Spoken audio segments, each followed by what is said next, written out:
Good morning, ladies and gentlemen. Thank you all for joining FSM1 webinar with Maybank Asset Management this morning.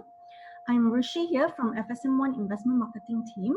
Okay, so before we introduce our speaker for today, please allow me to make several announcements. Okay, so first of all, please mute your mic for a better audio experience. Also, we will temporarily close the chat room and resume it back during the Q&A session after the presentation. So if you have any questions for the speaker, feel free to type them in the chat room during the Q&A session. Throughout the webinar session, if you are experiencing any audio issue, you can try to rejoin the webinar. Alternatively, you can also email us at investhelp.my@fundsupermart.com for the recording, and we will send it to you. Okay, so we've also included this announcement in the chat box. Okay, so with the above few announcements, allow me to introduce our speaker for this morning, Mr. Ben Ed. He's the head of fixed income at Maybank Asset Management. So Ben has been in the fixed income industry for over 12 years with wide-ranging experience from debt origination, macro research, and credit analysis. So during his tenure, he gained valuable experience from different established institutions, which include investment banks, pension fund, and commercial banks. He graduated with a Bachelor of Finance from La Trobe University and is a CFA charter holder and also financial risk manager holder. So Ben, I will leave it to you to start your presentation. Hi, good morning. Thanks for having me.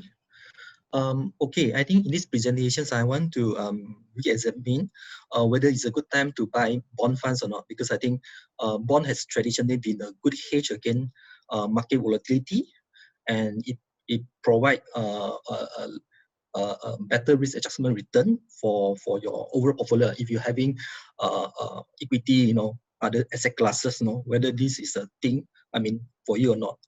And then if you can see, last year, a lot of bond funds actually return more than 10%, from 8 to 10%, for last year. So whether this is a asset class, going forward for investor or not, because, it's been doing so well. But in March also, I think, just to take note, I think we have a very volatile month. Bond fund typically, I think, down about 3 to 6% for the month of March. So we will re-examine whether it's a good time to buy bond funds now. And then I will show you some of the signals or some of the indicators I'm looking at my side, as a fund manager, whether is it a good time to buy bond funds. Okay. I'll be a bit technical, so if you have any questions, you can just type down, in the chat. So I will answer you later. Okay. In this chart, okay, just let me clear the thing first. Okay, over here, it's a compilation from my colleague, from all the local fund house and the foreign fund house on Malaysia GDP forecast, OPR, CPI numbers, and dollar ringgit for the year. So you can see, I think for this year, most of the investment houses actually expect Malaysia to have a recession. On average, it's about 2.4%. And OPR outlook also is about 2% only. So this show, Malaysia economy is going to be a very challenging year for 2020. So, but how low can OPR go? So Bank Negara actually need to consider, I think, a few things like interest rate, real interest rate. What is our CPI outlook, and then compared to our GDP, and then how that will affect the pensioner, the saver like you all, and then how the OPR going to support our economic growth, and then how the EM risk premium compared to here against all the other currency land also. There are a lot of considerations I think Bank Negara need to make before they adjust OPR. And the next OPR meeting is on 5th of May, so which is about a week later. So that will be very important for a lot of investors like you all. If you're thinking about FD rate, because basically OPR is the rate, I think Bank Negara, they will set it for the front, for the short end, and then all the banks will follow through. They will set their FD rate based on the OPR once they Bank Negara make an announcement. So far, you can see from the local banks, we can see CMB is the most aggressive one. They are looking at 1.75% for this year. So basically, you know, from now currently about 2.5%, there will be a 75 basis point OPR cut. Generally, I think all the banks can see from here, they are expecting at least 50 basis point cut. So yeah, so when the things are when the rates are lower, it normally benefit bond funds. I mean, just a generally lah. Because when you're getting, let's say, a portfolio yield, your bond fund yield of 4%, for example.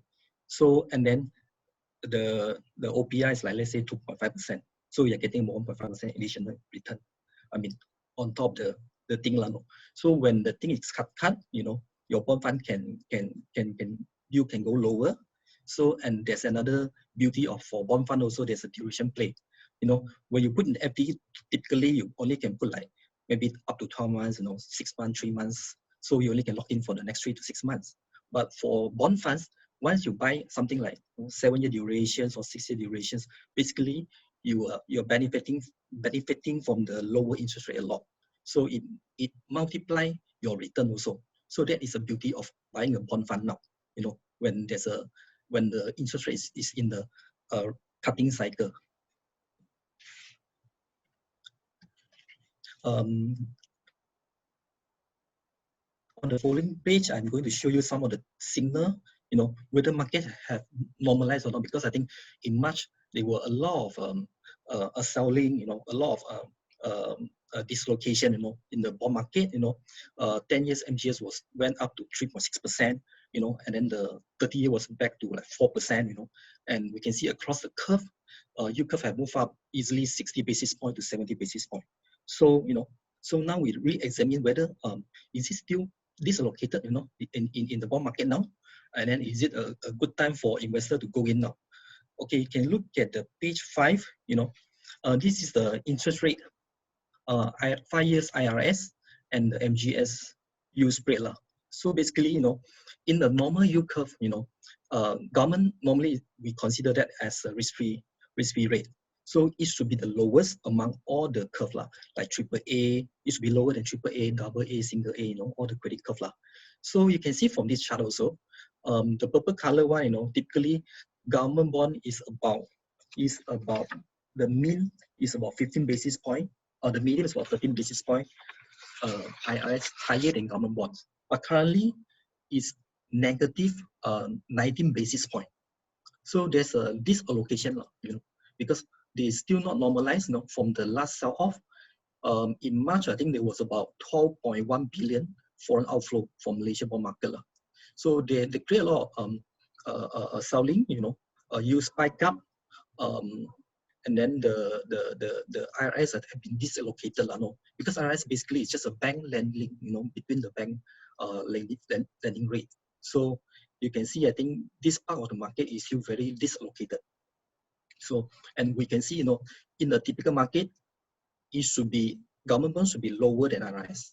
So we can see, I think from here, they are potentially another 30 basis point, 19 plus another 13, you know, about 30 basis point downside for MGS.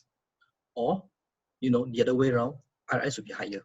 But in this case, because we are in the cutting rate environment, IRS by right already reflected the rate cutting cycle. So I think the one need to go down is the MGS. So we can see, I think there is still room for government bonds or the yield curve to go lower. Yeah, this is the first line. I think we see there's a lot of dislocation from the previous sell-off, and we can still capture this opportunity. Okay, in the next page also, as you can see, I'm using the 10 years MGS and the OPR rate. Basically, OPR rate is the one, I think, determine your FD rate. So currently it's about 2.5%. And MGS rate is currently is about close to 2.9 to 3%. So from that, you can see in the typical cycle, you know, the median of the OPR and the 10-year supposed to be about 80 basis point. And then currently it's about 42. So look at 42 and the minimum OPR cut, I mean, going for, I mean, coming to May, let's say 50 basis point. So there's still another 10 basis point, you know, upside for MGS. 80 minus 42. Yeah, by right, they should go back to another 10 basis point to back to the 80 basis point, the medium. Yeah, the reason why I prefer to use medium because the medium actually take away the high and low, the outlier. So it's better reflection of the real medium numbers, the average number compared to the one normally people use medium. Yeah. So in instant also we can see there's still another potential upside for 10-year MGS also, another 10 basis point from the chart we can see from here. If the OPI is cut by 75 basis point, I think you can see the MGS can go up another 35 basis point in total. So yeah, that is the thing we think the market still not fully normalized. And the following page also, I think we look at we're comparing Malaysia 10-year Treasury and 10-year MGS and US Treasuries. From the chart also, I think typically, the median is about 165 basis point. And currently it's about 230. I think US Treasury now 10 years is about 0.6%, and Malaysia is about 2.9%. So this is also far from normalized. And then we think, either way is either Treasury had to be higher or MGS should be lower. So in this case also, we think MGS by right should go lower than his current level, about 290. Yeah. So you can see the dislocation is still a lot in all this market, because when we look at the signal, so we cut across not just Malaysian market also, we cut across to all the regional market also, and then the US Treasury. Yeah. Okay, this is the 5 years Malaysia CDS, the credit default swap. Okay, at one point in March, I think it went up as high as like close to 200 basis point. Okay, what is CDS? Okay, CDS is basically like a put option. Basically, I think when there's anything downside risk to the bond, you can basically deliver the bond to the seller of the CDS, and then you can get back the full amount on par. So basically, you can just sell whatever the defaulted bond to the seller. So this is the market pricing on the risk for Malaysia government bonds. This is in dollar market. So you can see at one point it went up to a high as like close to 190, and then now it's still about 130 level. So we think the market is still not fully normalized. They are still a bit risk premium to this market. So we think it should normalize to closer to the pre-March level, closer to about 60 level or 70 level. So to us, whenever we see this kind of opportunity, when the market is least allocated, we think there's upside for Malaysian markets. Okay, for the 3-month dollar ringgit, the swap point, you can see at one point it was below negative. So it basically means, you had to pay people to get the dollar. So it was used to be like 100 basis point, down to negative.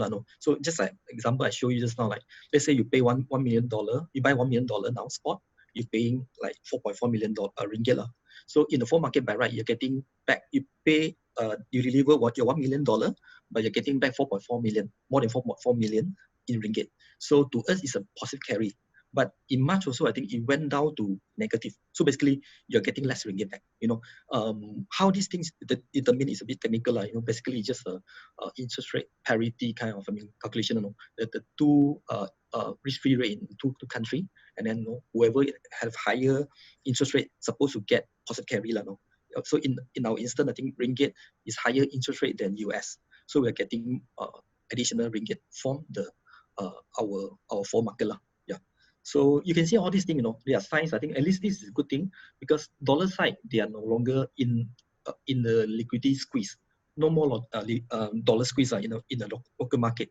So it's a good sign also that we won't have this kind of selling and then redemption. When there's a lot of redemption, also, we could have potential problem in this market. But now I think we can see the market has normalized a lot. So from all these things, I think we can see that I think the bond market still have some upside, because the risk part, the liquidity part, I think we have more or less addressed, and then there's still a lot of dislocation from the U level, you know, from MGS level, from the IRS level, yeah. Okay. So, but what's the key risk now, you know, from this from current bond market?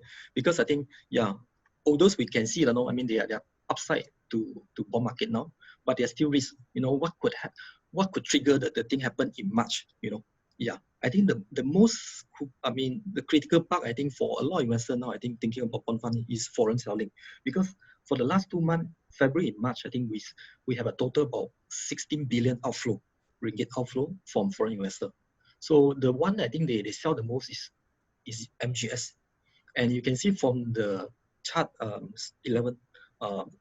Also, you can see I think our foreign holding is about 170 billion, and the percentage is about 22.1% hold by foreigners. So this is almost at 10 years low. I mean, based on the historical numbers. This is about 10 years low already. So we think the foreigner, those hot money, you know, who are here for short-term gain, you know, for FX gain, for trading gain, you know, they probably are out. Yeah. So a lot of all these foreign holdings, they are more strategic. You know, they are central banks, they are sovereign wealth funds, there are some index trackers, you know, fund managers. So we think at this level, the foreign flow will be lesser.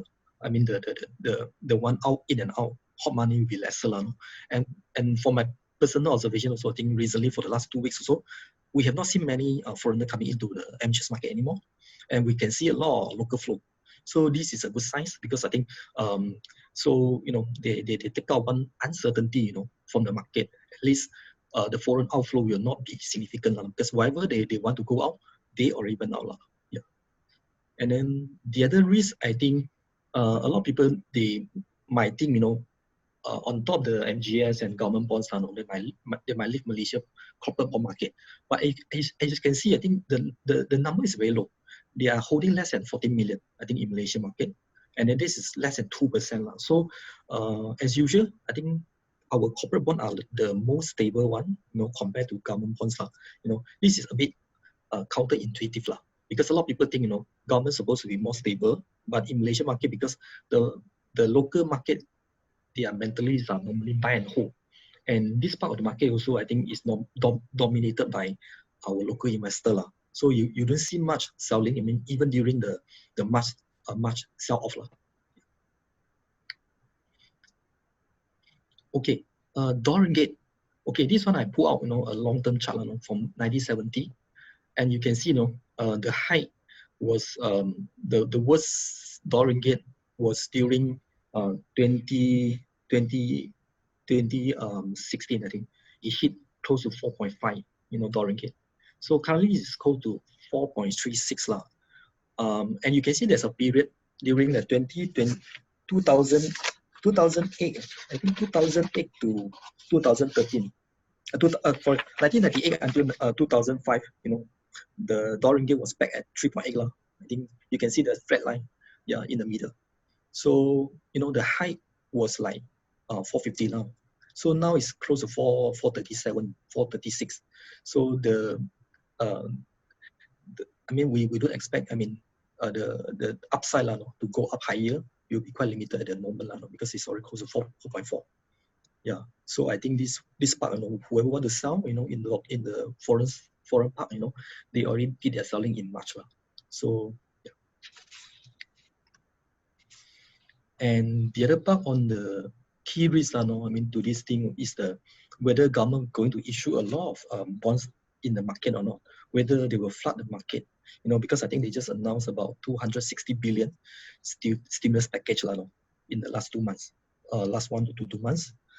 So, but neck, you know, they only use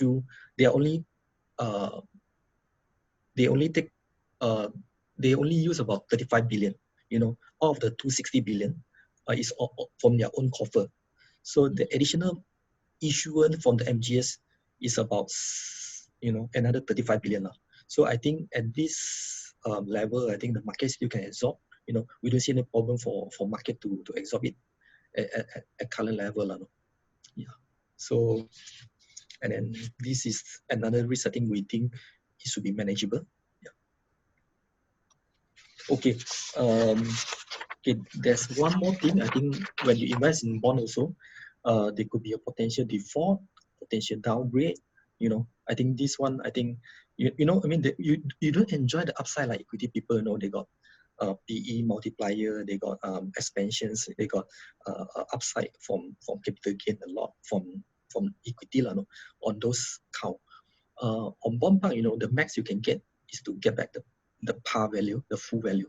So whenever we buy a bond also, we try to avoid all the credit events, any downgrades, any defaults. So over here also, I think, we are very particular, certain sectors, if they are going to be affected by this downturn, we try to avoid it, because there's no upside to take all this credit risk, if they are going to be defaulted, or going to be downgraded. But you can see from the chart here, from the last 2 years, 2018 and 19, there was zero default in Malaysian markets. So this is a good sign. There's zero default. So there's one default in 2020 this year in the first quarter. So, and you don't see much downgrade and default in Malaysian market also. You can see from the last 4 to 5 years here.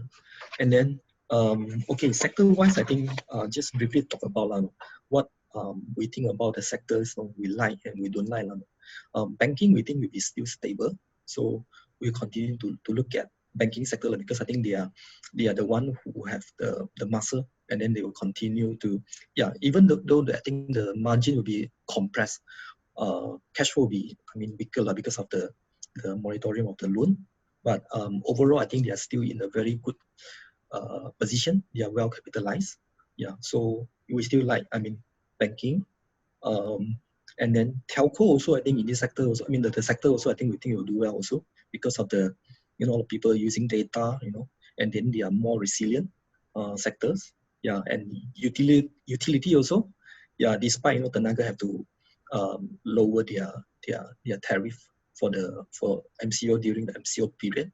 But I think, they are more stable, they are more resilient in this down cycle also. Property side, we don't like it so much, because it's a cyclical business, and in this downturn, they will have a cash flow issue, and they could withhold their launches, and then they have a lot of land bank, they need to finance it, so that could strain their financial in the next 1 to 2 years time, at least before the property cycle pick up again. Oil and gas also, we don't like it also, oil and gas now at current level, a lot of business will shelve their projects. Even the E&P also, I think will be suffer also at this point in time. So we try to avoid all these sectors. And healthcare, we like healthcare because I think, like glove company, those sectors will do well in this cycle. Construction, a bit mismatched, because I think at this market, currently I think they are doing badly. But I think when the government want to stimulate the market again, they are the one to benefit from the projects, the construction projects also. So we think they will do well in the later part. Okay, and tourist is another big sector in the bond issuance side, right? Plus, Kasturi, Max Highway, those are the highway. I think they will be affected by this MCO temporarily. But I think a lot of them, they still have a lot of cash buffer, so they should do okay in this cycle. But depending how long this thing will extend, the MCO. IPP, okay, will be well covered by Tenaga, because they have a capacity payment. They have a Tenaga had to pay them the debt payment segment, no matter what, even though they don't draw their power from them, but they still need to pay them. So they are very much sheltered from current MCO issues. So okay, overall I think we can see the risks are quite still quite manageable. Whatever I mentioned just now, the foreign selling, the key risk to the issuance also. I think because I think 90%, 95% of Malaysia issuance are in ringgit. So we don't issue much in dollar side. So that help a lot to shelter, I mean, the current market. And then on the market dislocation also, I think we can still see they are still not fully normalized. So that actually will help the fund to outperform. On top their yield, you can potentially get some capital gain. So, because some of my funds, I mean, for the year to date, we probably already got about 3 to 4%. So if no changes in the yield market, the bond market, things are stabilized, even that also I think we potentially can get 6-7% or 5-6%. Yeah. So that is still quite a good decent return, Yeah. And then the beauty of buying bond fund also is because you can lock in longer, like your FD, usually you don't go into long term, and then there's a liquidity issues. You cannot upflip, if you upflip, there will be penalty. But for bond fund, you can buy into 7-year, 8 years duration bonds. And when yields are cutting, when the OPR are cutting, you get additional return because of the overall market return is lower, or overall market yield is lower. So that actually help you to gain additional capital gain. So yeah, that's a beauty for duration, I mean for bond funds. So yeah, and then we can foresee, I think in the next maybe 1 or 2 years, there won't be any changes in OPR, or the thing will stay low for a while, and the mandate from Bank Negara usually is to support growth, not so much on the inflation targeting like other central banks in the world. So we think if they want to be accommodative, then OPR should be stay low for quite some time. Yeah. So yeah, that's conclude my presentation on buying bond funds. Yeah. Okay, thanks, Ben. Ladies and gentlemen, we will now resume the chat session. Okay, move on to Q&A session. So if you have any questions, feel free to type in the chat box. Okay, then we will take your questions. Okay, we have the first question. Well, about corporate bonds. Is it worth investing in corporate bonds right now, as the default risk is extremely high due to the current headwinds like oil price, COVID-19, political uncertainty? No, I mean, you can see the chart now, out of so many bonds in Malaysia, there was one default this year, and then for the last 2 years, there was 0 default. And you can see even for the upgrade and downgrade, for the last whole 1 year, the total count is less than 15. So like I said, you just have to be selective. Going to maybe telco, utility company, IPP. These are the big sector in corporate bonds. So you can still get something very decent. They still pay you, I mean, maybe 4%, for longer end bonds, can pay you more than 4%. Yeah. So I still like corporate bond over government bond at this point of time. Yeah. I think they are still more normalization to be done. I mean, to be done in the corporate bond side compared to government bonds. Yeah. There's still more value there. Okay, then another question. Not sure if you can comment on Maybank Blue Waters. What are the variables to look at now for foreign bond? Okay. Yeah, for my presentation, I talk about ringgit bonds because I think ringgit bonds, the volatility is not as high as compared to blue waters. Blue waters is open-ended dollar bond or dollar bonds, dollar bond funds. As you can see, also last year it delivered about 12%, 12 to 13%. Yeah, for bond funds to deliver 12 to 13% is very formidable, And because of that, also because now we have a very different dynamic, when there's a dollar. I mean, okay, to be honest, I think in March also, I think we have a dollar liquidity squeeze. So when there's a squeeze in liquidity, a lot of people just selling without indiscriminately, they just keep selling the bonds.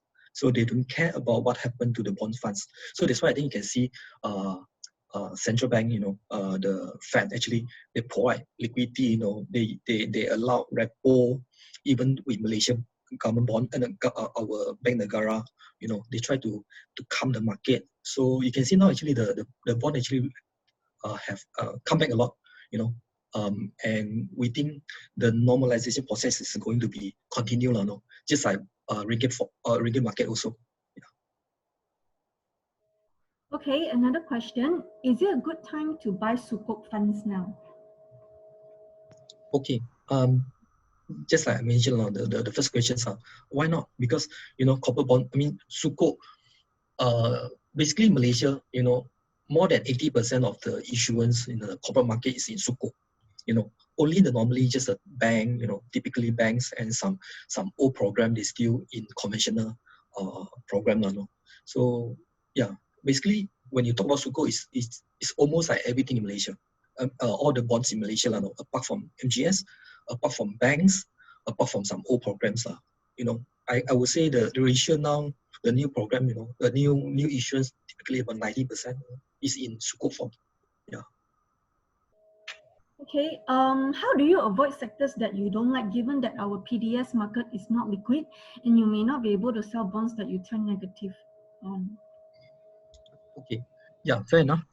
Okay. First thing I think is the how the fund manager actually, when they construct a portfolio, they have to think about long term, they have to go through the cycle, just like cyclical. When you want to invest in property, you have to think about if you buy a 5 years bond, there could be one cycle already, for bond for the property market, up and down cycle, 5 years or 10 years or 2 cycle already. So if you're not comfortable with a particular sector, but you can see the earnings still there, they are still good, potentially you can look at 1 or 2 years. So that's how you can get additional pickup from the yield, your level, the bond yield, but without compromising the credit so much. Yeah, that's one way. And second thing also, I think during the March period, when there's a selling, when there's a huge redemption from the investor, and then there's a time, you can buy a lot of good bonds, yeah, just like for myself also, I think I've seen a lot of good offering, like BGSM, which is Maxis, some of these telco company, they just sell at a lot higher than the mark-to-market prices. So yeah, that's a chance, you can rebalance your portfolio and then to pick whatever thing you want. For example, recently there's a lot of issuance for a lot of offer for auto industry. Yeah. So MCO, they can't even sell car. So yeah, this is a sector we try to avoid, and we don't actually favor auto industry. So we try to avoid this also. Yeah. Okay, do you see any interest rate cut by Bank Negara Malaysia on OPI in the coming months? Yes. The next OPI meeting is 5th of May. So I think the market now expecting at least 50 basis point cut, So bringing the whole thing to 2%. So imagine if you are earning 2% from your FD or maybe, if you are going longer, 6 months, 12 months, you can get slightly better than 2%. But for the bond fund, typically currently it's about 380 to 4%, typical bond funds. So that give you a lot of buffer. You earn a lot more compared to your FD, first thing. And second thing, as I mentioned just now, there's a beauty of durations. Instead of going for 6 months or 12 months for the 4%, you are now going for like 7-year durations. So when there's a cut or when the yields going lower, you actually benefiting from the lower interest rate, and then there's a multiplier effect. Let's say 7-year durations, you can time 50 basis point lower, about 3.5% capital gain. So that is how the beauty of bond funds now, to take advantage of the rate cutting cycle now. Yeah. Okay, under the current conditions, would it be good to invest in emerging bond, high yield bond, or local bond fund? Depends on your risk appetite. To be honest, I think all investors have their I can't tell from you have to check their parameters, their preference, and then their risk profile. To be honest, because I can't advise every single investor. We need to know what is their aim, their goal, their risk appetite. Yeah, I mean, to me, local fund side, I mean, Malaysia side, I think is a lot lower lah. Volatility, I mean, the risk side will be lower, volatility of return will be lower, but that also uh, cap your return also. Unlike dollar funds, they can deliver even higher than Malaysia lah, for the last 2 years. Yeah, so there's a risk reward kind of thing. The investor need to take into considerations. Okay, bond issuers in mainland China, like HNA, has avoided default by delaying the payments to bondholders. Do you see this happening in Malaysia corporate bond issues?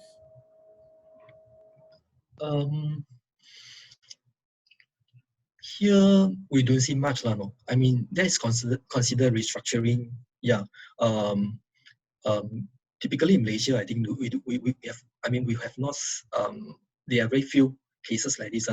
Like some toll roads, I think it happened before. They try to restructure their cash flow. They lengthen their bond maturities.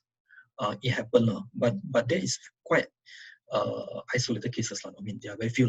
Unlike China, I think we have heard more cases from China now, I think, compared to Malaysia. Okay.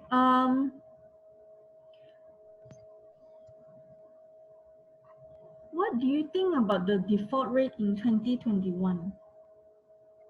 Okay, this year 2020, 2021. Yeah, but I think this participant is asking about 2021, or you can also comment on 2020. Yeah, definitely, I think that this is a tough cycle. No? I mean, since I think more or less we can agree, I mean, we are probably into a recession here for Malaysia. No? Technically, I think anything more than 2 quarter negative return, negative growth, you will consider as a recession. So potentially, I think, I mean, we could be in a recession here. And even Bank Negara expect I mean our GDP to be plus 0.5% to negative 2%. Yeah, so we are into a tough year, no? So potentially there'll be more, from all the industry, I mentioned just now, some of the non-favorable industry, no? So I wouldn't want to comment exactly what's the number, no? Because yeah, we have to zoom in to look at one by one, sector by sector, and look at that cash flow again, no? So yeah, I think I'll leave it to rating agency to comment this. Yeah. Okay, so any views on the risk of Malaysia bonds being taken out from SCI bond index? Okay, there are a lot of concerns. I mean, this thing have been lingering Malaysia bond market for so many months already. I mean, since at least 1 or 2 years already. So to be honest, we are in the negative watch for so long, since last year. And every 6 months, I think there's a review, there's a review lah. And then there are a lot of concerns from local investors lah. But to me, because I mean, as an investor, if the thing already in negative watch, why should you want to go in? So that means I think there shouldn't be any additional funds, those dollar foreign investors coming to Malaysia, to me lah, based on the index. And those who want to live also, they potentially will leave Malaysia because they already seen the signs are there. Just like when there's a rating watch for certain company, I would like to sell it first because you want to wait for the thing to downgrade. There's a potential for Malaysia to be downgraded lah. That's a fact because we have been in the negative watch for about 1 year. So I don't see. I mean, there will be a lot of outflow from this lah. Because whoever want to leave Malaysia, I think they potentially have started already. Yeah. Okay. You mentioned to avoid oil and gas, but do you not see oil and gas recovering over a longer term? There could be equity play lah. Yeah. They could be recovering from the oil prices. There could be more projects, going forward. But that will not help their immediate debt paying capability. So to investor like bond, we prefer some non-sexy company, those just like toll road, they are so stable, they are cash flow business, they are so predictable in their cash flow, But for those company, they have a lot of growth potential, they have a lot of projects, they have a lot of capex. These are like oil and gas, something that debt investor we don't like it, to be honest. Yeah, not a sector I favor. Okay, is it good to invest in bond funds in Singapore now?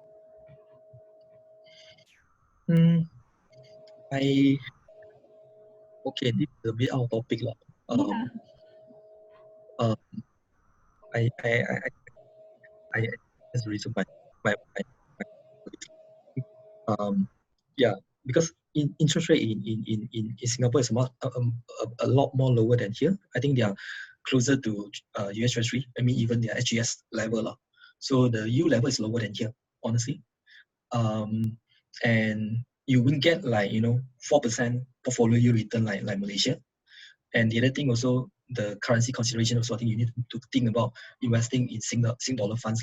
So there are a few considerations there, not as straightforward as Malaysia.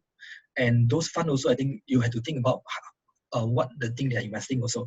I don't think they are purely invest in just Singapore bonds. I think their Singapore corporate bond market are quite small. Yeah, so normally I think they also invest in China, in other countries, in the dollar side also. Okay, do you have any suggestion for bond funds to invest now? Okay, this is the thing I think you need to go through your financial advisor to see your risk appetite, to see what are the things suitable for you, to see your goal, your time horizon for your investment. So this had to be taken into considerations before we can make any recommendation for you. Yeah, for this question, I may add that if you have any question in terms of your bond funds, you can also ask our client investment specialist team. Can actually drop down an email at investhelp.my@fundsupermart.com, or you can call Fund Supermart hotline at 0321490567. Okay, for this particular question, if I may add on. Okay, then maybe we take one final question then. Let me just filter one more. Okay, is banks and insurer corporate bonds safe to invest? They are quite safe. Because I think banks are quite well capitalized, and to me personally, I think because based on the historical experience, Bank Negara will not allow other bank to go under. So even there's anything, there could be potential merger between the banks and all these financial institutions because they try to avoid the bank run. So in that perspective, in that sense, the weaker banks, if you invest in weaker banks, single A banks or double A bank in Malaysia, potentially they are going to merge with a triple A bank or double A banks. So it could be a good thing actually, to be honest, for investor. Yeah. So there could be potential rating upgrade. So yeah, I'm not too concerned about the banking bonds in Malaysia. Okay, so that will be our final question already. So we'll end the Q&A session.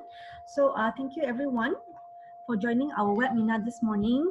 Thank you to Ben, thank you to Maybank Asset Management for making this webinar possible. So ladies and gentlemen, if you're experiencing audio issue, okay, there's a bit of lagging just now, please email us at investhelp.my@fundsupermart.com for the recording. Okay, so thank you everyone for joining the webinar this morning. Tomorrow we have a webinar as well, okay, at 2:30 p.m. So stay tuned for that. We wish everyone to stay safe and have a good afternoon. Thank you, everyone. Thank you.